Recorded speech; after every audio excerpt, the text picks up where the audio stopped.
Simulan natin ang ating pagdiriwang sa ngalan ng Ama at ng Anak at ng Espiritu Santo. Amen. Ang pagpapala ng ating Panginoong Hesukristo, ang pag-ibig ng Diyos Ama at ang pakikipagkaisa ng Espiritu Santo naway sumainyong lahat. At sumaiyo rin. Mga kapatid, ngayong araw na ito, atin pong ginugunita sina Santa Marta, Santa Maria, at San Lazaro. Upang tayo'y maging marapat gumanap sa banal na pagdiriwang, aminin muna natin at pagsisihan ang ating mga kasalanan.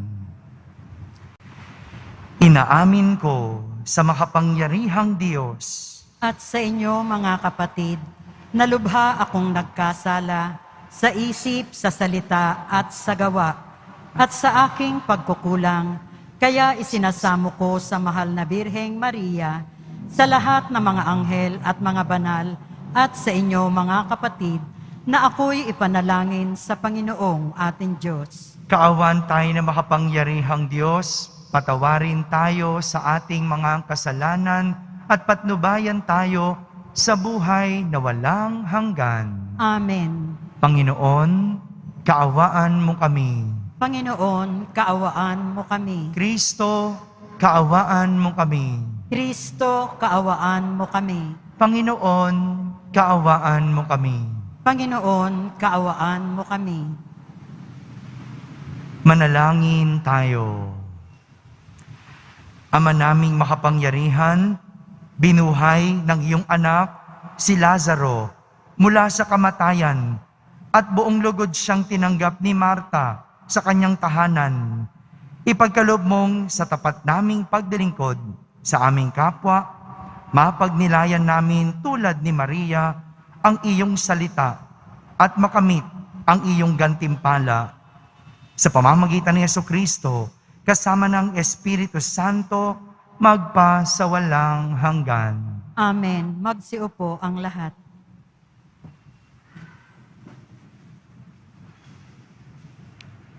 Pagbasa mula sa aklat ni Propeta Jeremias. Nang pasimula ng paghahari sa Huda ni Joaquim na anak ni Osias, tumanggap si Jeremias ng pahayag mula sa Panginoon. Tumayo ka sa bulwagan ng templo at magsalita ka sa mga naninirahan sa lahat ng lungsod sa Huda na paroon upang magsumamba. Huwag kang maglilihim ng anuman. Baka sakaling sila'y makinig at tumalikod sa kanilang masasamang pamumuhay. Kung magkagayon, pahihinuhod ako sa hindi ko na itutuloy ang parusang inihahanda ko sa kanila. Dahil sa masamang ginagawa nila, sasabihin mo sa kanila, sinabi ng Panginoon, kung hindi kayo makikinig sa akin, at kung hindi niyo susundin ang mga utos ko sa inyo, at di ninyo pakikinggan ang sinasabi ng propeta sinugo ko sa inyo, ang templong ito'y itutulad ko sa silo, at gagamitin ng mga bansa ang pangalan ng lungsod nito sa panunungayaw. Ang pahayag na ito ni Jeremias ay napakinggan ng mga saserdote, ng mga propeta, at ng lahat ng mga tao na sa templo ng Panginoon. Pagkatapos niya magsalita, si Jeremias ay dinakip nila, dapat kang mamatay. Bakit nagpahayag ka ng pangalan ng Panginoon na matutulad sa silo ang templong ito? Mawawasak ang lungsod at walang matitirang sinuman, at siya'y pinaligiran ng mga tao. Ang salita ng Diyos. Salamat sa Diyos. Panginoon, iyong dinggin ang akong iyong ginigiliw. Panginoon, iyong dinggin akong iyong ginigiliw. Ang nangamumuhi ng walang dahilan, higit na marami sa bundokong taglay. Daming sinungaling na nagpaparatang, ang hangad sa akin ako'y mapatay. Ang pag-ari kundi naman ninakaw, nais silang kunit, dapat daw ibigay. Panginoon, iyong dinggin, Dahilan sa iyo, ako'y inaglahi, napahiyang lubos sa pagkuunsyami. Sa kapatid, parang ako'y iba, kasambahay ko, na di na ako'y nakilala. Ang pagmamahal ko sa banal na templo, matinding-matindi sa kalooban ko, sa aking bumaksak paghamak sa iyo. Panginoon, iyong dinggin, akong iyong ginigiliw. At sa ganang akin, ako'y dadalangin sa iyo poon. Sana iyong dinggin sa mga panahon na iyong ibigin. Dahil sa dakilang pag-ibig sa akin, ang iyong pangakong pagtubos ay sundin. Panginoon, iyong dinggin, akong iyong ginigiliw. Magsitayo po ang lahat.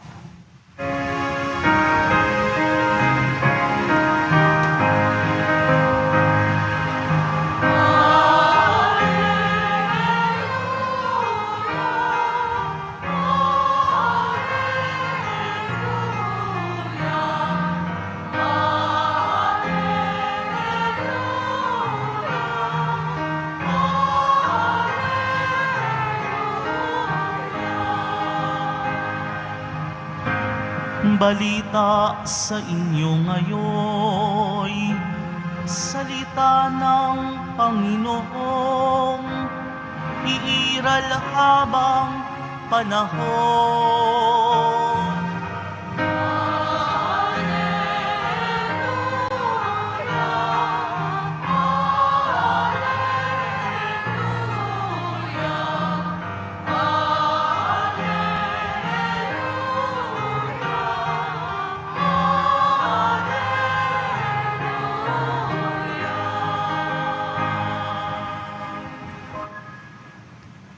Sumainyo ang Panginoon. At sumaiyo rin. Ang mabuting balita ng Panginoon ayon kay San Juan.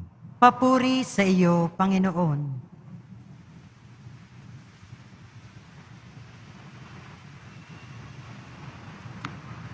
Noong panahong iyon, marami sa mga Hudyo ang dumalaw kina Marta at Maria upang sila ay aliwin.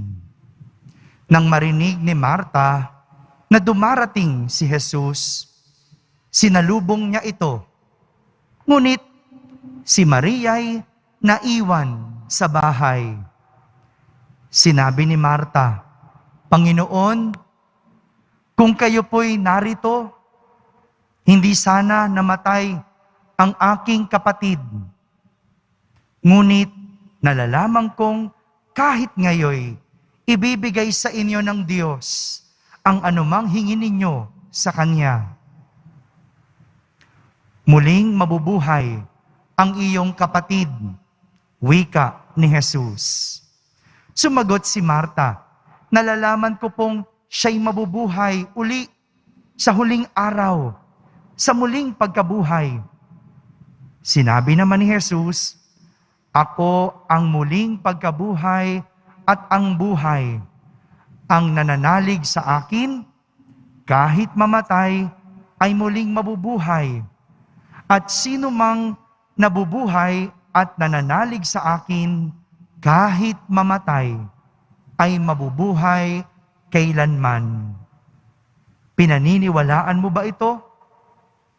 Opo, Panginoon, sagot niya. Nananalig ako sa inyo. Kayo po ang anak ng Diyos, ang Mesiyas na inaasahang paparito sa sanlibutan. Mga kapatid, ang mabuting balita ng Panginoon. Pinupuri ka namin, Panginoong Heso Kristo. Magsiupo ang lahat. Isang magandang araw po sa inyong lahat. Araw ng Biyernes, araw ng ating pagdedebosyon at araw ng Poong Yesus Nazareno. Palakpakan muna natin ang ating mahal na Senyor. Kasabay nito, ngayong araw na ito'y ating ding ipinagdiriwang at ginugunita ang mga magkakapatid na Marta, Maria, at Lazaro. Noong 2 linggo na nakalipas, ibinida sa atin ang magkapatid na Marta at Maria. At sa ating pagninilay, naging bida si Maria kung paanong pinili niya ang mas mahalaga. No? Natatandaan niyo po ba yung pagninilay natin ngayon? Ngayon naman, hayaan naman nating si Marta ang ating ibida sa araw na ito. Kung nakalimutan niyo na ang kwento ni Maria, puntahan na lang natin ang kwento ni Marta. Sa ating ebanghelyo, narinig natin ang kwento ng magkakapatid. Nagluluksa ang magkapatid na Maria at Marta sapagkat namatay ang kanilang kapatid na si Lazaro. At noong panahong iyon, burol ng kanilang kapatid. Kaya naman nagluluksa ang magkapatid. Kaya sa ating ebanghelyo, sinabi doon na marami sa mga dumalaw kina Marta at Maria ay inaaliw sila. Yung mga bisita, inaaliw, pinapasaya, pinapagaang ang kalooban ng magkapatid na namatayan. Ini-imagine ko ang pangyayaring ito habang nakaburol si Lazaro. Siguro marami doon nakikiramay, marami nakikipagkwentuhan. Yung iba siguro, yung inaapis yung pakiramdam ng magkapatid. Maaring hindi tulad ng burol sa panahon natin ngayon. 'Di ba? Sa mga burol natin, ano yung matatagpuan mo? Mga nagsusugal, mga nagiinuman, o kaya ngayon, pati video okay. 'Di ba? Pag ako dumadalaw sa mga namatayan, magmimisa, iintayin ko munang magligpit yung mga nagsugal. Ganyan yung laman ng burol ngayon no? Siyempre, bukod dun sa mga nakikiramay, ganyan yung nakikita natin. Ginagawa yung mga ito para gumaang kahit papaano yung pakiramdam ng mga namatayan. May mga bisita, nagkukwentuhan, kung paano naging mabuti yung namatay. Binabalikan ang kanilang karanasan doon sa namatay. Lahat ito ay para sa pansamantalang kasiyahan. Pansamantalang kaginhawahan. Kaya naman, nang marinig ni Marta na dumarating si Jesus, sinalubong niya ito. Iniwan niya yung mga nakikiramay. Iniwan niya yung mga nakikipagkwentuhan. Iniwan niya yung mga nag-aaliw sa kanya. Tingnan mo yung attitude ni Marta. Kahit maraming nagpapasaya sa kanya o nang aaliw, nang marinig niya na paparating si Jesus, iniwan niya ang mga ito. Iniwan niya ang mga pansamantalang kasiyahan at sinalubong si Jesus. Bukod dito, ang lalong nagpaantig kay Jesus ay ang pananampalatayang ipinahayag ni Marta sa pagsasabing, Panginoon, kung kayo po'y naririto, hindi sana namatay ang aking kapatid. Ngunit nalalaman kong kahit ngayon, ibibigay sa inyo ng Diyos ang anumang hingin niya ninyo sa Kanya. Ito yung nais ipakita sa atin ni Santa Marta. Ang isang pananampalatayang kay Jesus lang matatagpuan ang tunay at panghabang buhay na kasiyahan. Kung yung mga taong nang aaliw, mga pansamantalang kasiyahan, si Jesus, sa Kanya lang matatagpuan ang tunay at panghabang buhay na kasiyahan. Maaring marami sa atin sa panahon ngayon malulungkot. Maaring dahil ito sa iba't ibang pinagdadaanan natin sa buhay. Maaring dahil sa problema, maaring dahil namatayan, o kaya may sakit ang ating mga mahal sa buhay. O baka tayo mismo yung may sakit. Lahat ito nagpapalungkot sa atin. Maaring dahil gipit o naghihirap. Kaya hindi natin masisisi yung mga malulungkot ngayon kung bakit naghahanap sila ng mang-aaliw sa kanila. Yung mga hiniwalayan, hindi mo masisi kung bakit ganun na lang naghahanap ng makakasama. Yung mga naghihirap o gipit, hindi mo masisi kung bakit sa patalim kumakapit. Andyan yung iba, hinahanap na mga kahit panandaliang kasiyahan. Yung iba, sa bisyo na pupunta. Bakit? Kasi kahit man lang sa sandali, makalimot. Yung iba naman, sa material, kumakapit. Yung iba, kahit pinagbabawal na relasyon, pinaninindigan. Kasi pakiramdam, doon nakakahanap ng kasiyahan. Pero ang hindi natin nauunawaan, panandalian lang ang lahat ng ito. Lahat ito, hindi naman magtatagal. Lahat ito, lilipas. Una, dahil ito ay hindi mabuti. Pangalawa, ay dahil ito ay makamundo. Anumang makamundo, matatapos lang din sa mundo.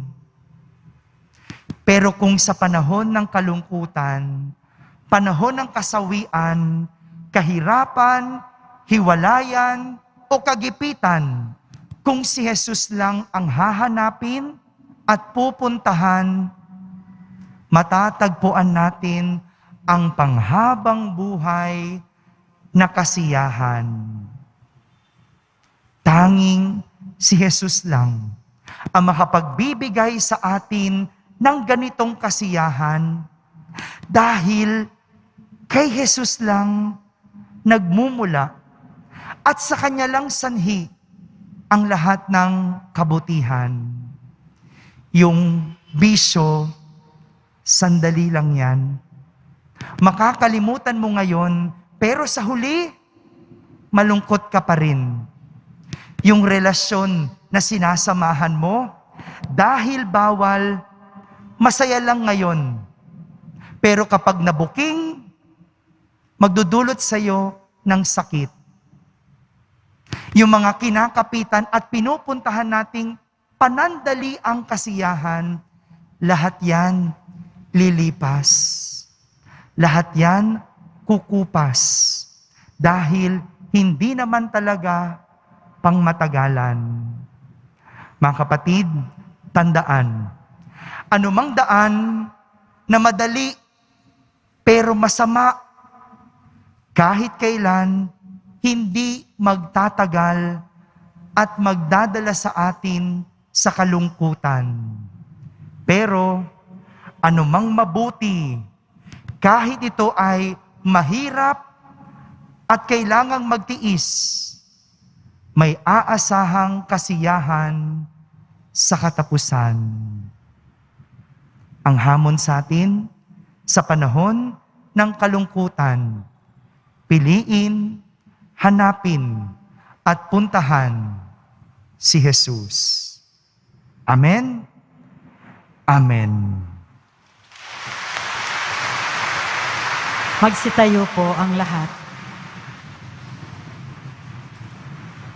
Minamahal kong mga kapatid, sa kapistahang nito, nina Santa Marta, Santa Maria at San Lazaro, alalahanin natin ang mga taong naglilingkod sa atin araw-araw at hilingin natin sa Diyos na ipagkaloob sa kanila ang mga pagpapala at biyayang nais nilang makamit.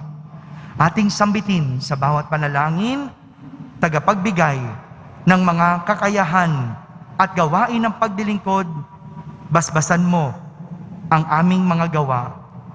Tagapagbigay ng mga kakayahan at gawain ng paglilingkod, basbasan mo ang aming mga gawa. Ang mga naglilingkod sa simbahan, naway tunay na maging halimbawa sa kanilang pananalangin at paggawa. Manalangin tayo. Tagapagbigay ng mga kakayahan at gawain ng paglilingkod, basbasan mo ang aming mga gawa. Ang mga nanunungkulan sa bayan, naway tumupad sa kanilang mga tungkulin, sa diwa ng pag-ibig at paglilingkod. Manalangin tayo. Tagapagbigay ng mga kakayahan at gawain ng paglilingkod, basbasan mo ang aming mga gawa. Tulad ni na Santa Marta, Santa Maria, at San Lazaro, tayo naway magkusa at maging bukas palad sa pagbibigay ng kagalakan at ginhawa sa mga ipinagkatiwala sa ating pangangalaga. Manalangin tayo. Tagapagbigay ng mga kakayahan at gawain ng paglilingkod, basbasan mo ang aming mga gawa.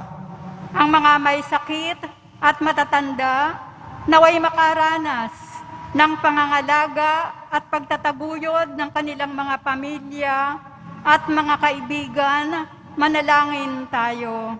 Tagapagbigay ng mga kakayahan at gawain ng paglilingkod, basbasan mo ang aming mga gawa. Ang mga yumaong mananampalataya na naglingkod noong sila ay nabubuhay pa, naway umani sa langit ng mga bunga ng kanilang mga pagsisikap. Manalangin tayo. Tagapagbigay ng mga kakayahan at gawain ng paglilingkod, basbasan mo ang aming mga gawa. Sa Diyos lang matatagpuan ang tunay na kaginhawahan at panghabang buhay na kasiyahan. Kaya't sa katahimikan, ating ilapit sa Kanya ang ating mga pinagdadaanan at mga kalungkutan.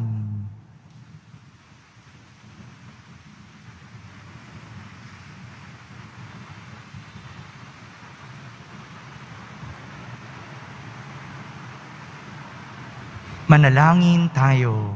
Tagapagbigay ng mga kakayahan at gawain ng paglilingkod, basbasan mo ang aming mga gawa. Panginoong Diyos, humihingi kami ng biyaya ng paglilingkod. Marapatin mo na ang aming buhay at gawain ay maging mabunga para sa marami upang kami ay makapaglingkod ng katulad ni Marta. Hinihiling namin ito sa pamamagitan ni Kristo na aming Panginoon. Amen. Magsiupo ang lahat.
Magsitayo po ang lahat.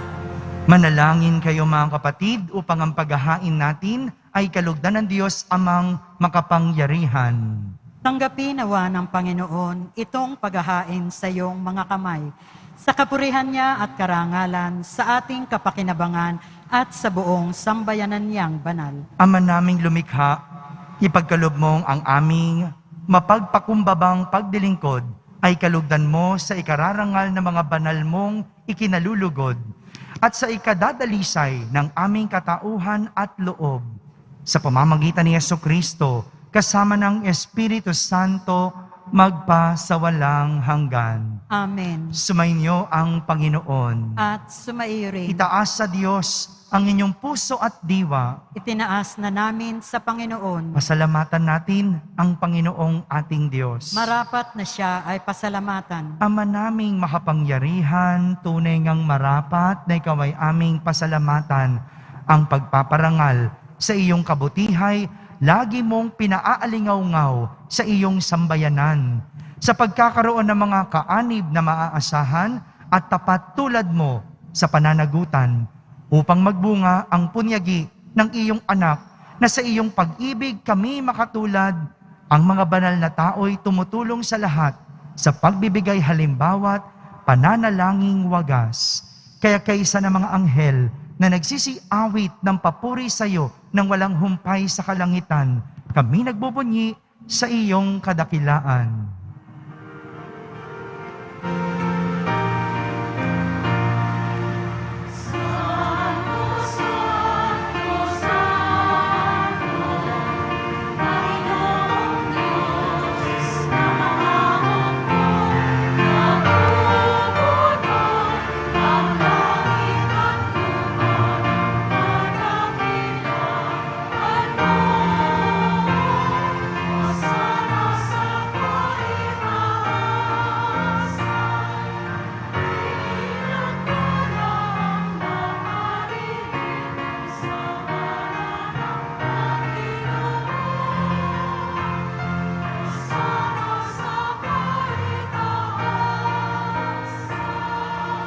Magsiluhod po ang lahat. Ama naming banal, ikaw ang bukal ng tanang kabanalan. Kaya't sa pamagitan ng iyong Espiritu, ay gawin mong banal ang mga kaloob na ito upang para sa amin ay maging katawan at dugo ng aming Panginoong Hesukristo. Bago niya, pinagtiis ang kusang loob na maging handog, hinawakan niyang tinapay, pinasalamatan kanya, pinaghati-hati niya iyon, iniyabot sa kanyang mga lagad at sinabi, "Tanggapin ninyong lahat ito at kanin. Ito ang aking katawan na inihahandog para sa inyo."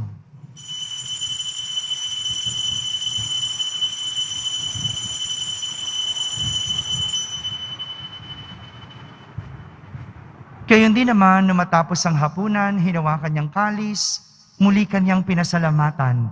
Iniabot niyang kalis sa kanyang mga lagad at sinabi, "Tanggapin ninyong lahat ito at inumin. Ito ang kalis ng aking dugo, ng bago at walang hanggang tipan.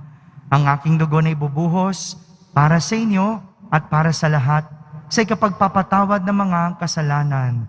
Gawin ninyo ito sa pag-alaala sa akin."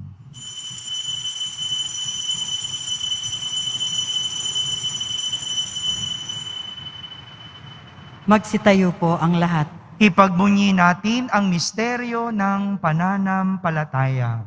Si Kristo'y namatay, si Kristo'y nabuhay, si Kristo'y babalik sa wakas ng panahon. Ama, ginagawa namin ngayon ang pag-alaala sa pagkamatay at muling pagkabuhay ng iyong anak, kaya't inaalay namin sa iyo ang tinapay na nagbibigay buhay at ang kalis na nagkakaloob ng kaligtasan. Kami nagpapasalamat dahil kami iyong minarapat na tumayo sa harap mo para maglingkod sa iyo. Isinasamo namin kaming magsasalo-salo sa katawan at dugo ni Kristo ay mabuklod sa pagkakaisa sa pamamagitan ng Espiritu Santo. Ama, lingapin mo ang iyong simbahang laganap sa buong daigdig. Puspusin mo kami sa pag-ibig kaysa ni Francisco na aming Papa, ni Jose na aming Obispo at ng Tanang Kaparian. Alalahanin mo rin ang mga kapatid naming nahimlay na may pag-asang sila'y muling mabubuhay. Gayon din ang lahat ng mga pumanaw. Kawan mo sila't patuloyin sa iyong kaliwanagan. Kawan mo at pagindapating kaming lahat na makasalo sa iyong buhay na walang wakas. Kaysa na mahal na Birheng Maria na ina ng Diyos, ng kabiyak ng puso niyang si San Jose, kaysa ng mga apostol, ni Santa Maria, Santa Marta, San Lazaro, San Juan Bautista, at ang lahat ng mga banal na namuhay dito sa daigdig ng kalugod-lugod sa iyo. May pagdiwang nawa namin ang pagpupuri sa kararangal mo sa pamamagitan ng iyong anak na aming Panginoong Hesukristo. Sa pamamagitan ni Kristo, kasama niya at sa Kanya, ang lahat ng parangal at papuri ay sa iyo, Diyos Amang makapangyarihan, kasama ng Espiritu Santo, magpa sa walang hanggan.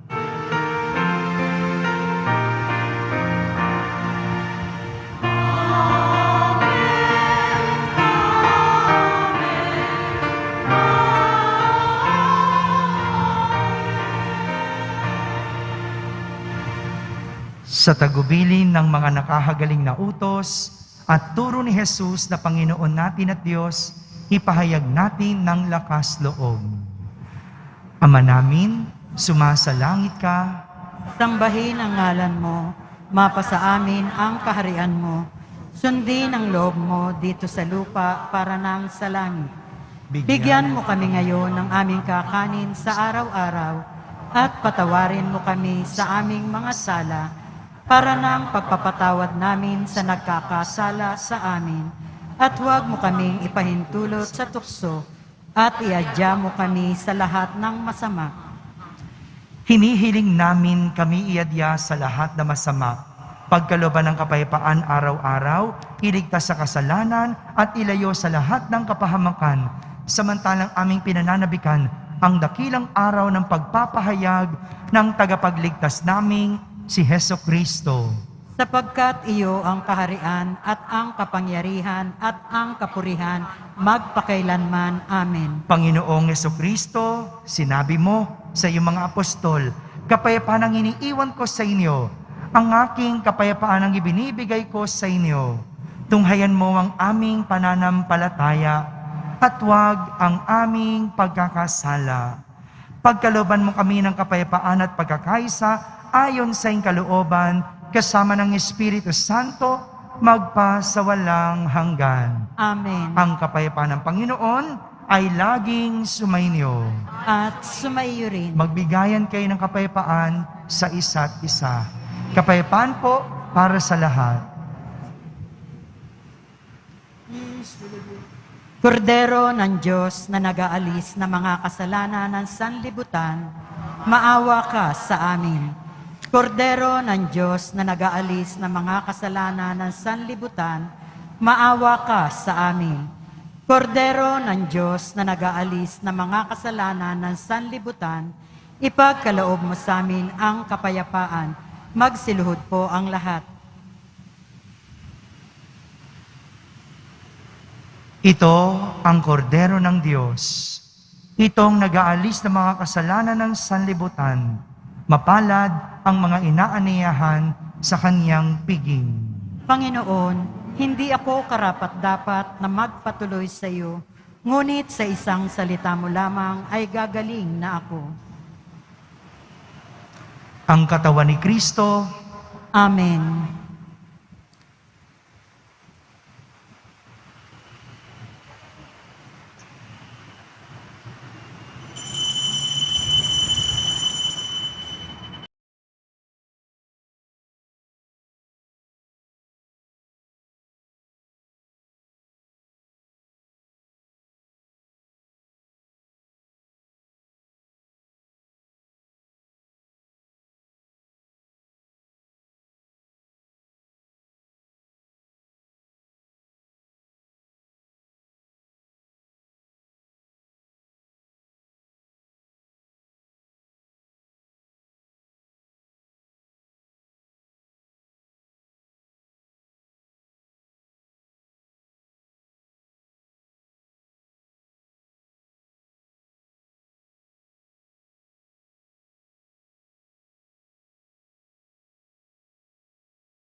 Magsitayo po ang lahat. Manalangin tayo.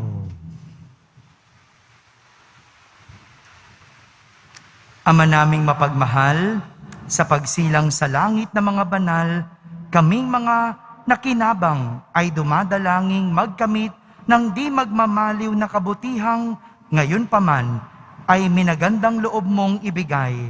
Sa pamamagitan ni Jesucristo, kasama ng Espiritu Santo, magpasawalang hanggan. Amen. Sa mga nalulungkot, sa mga panahon ngayon, gayahin si Marta. Lapitan si Jesus, sapagkat sa Kanya lang matatagpuan ang tunay at panghabang buhay na kasiyahan. Pero, kailangang bitawan ang mga panandaliang kasiyahan. Sumainyo ang Panginoon. At sumaiyo rin. Pagbabasbas ng Poong Jesus Nazareno. Mahal na Poong Jesus Nazareno, inihayag mo sa pamamagitan ng krus ang walang maliw na pag-ibig ng Diyos sa sangkatauhan. Pakinggan mo ang kahilingan ng iyong angkan na nagsusumamo sa iyo.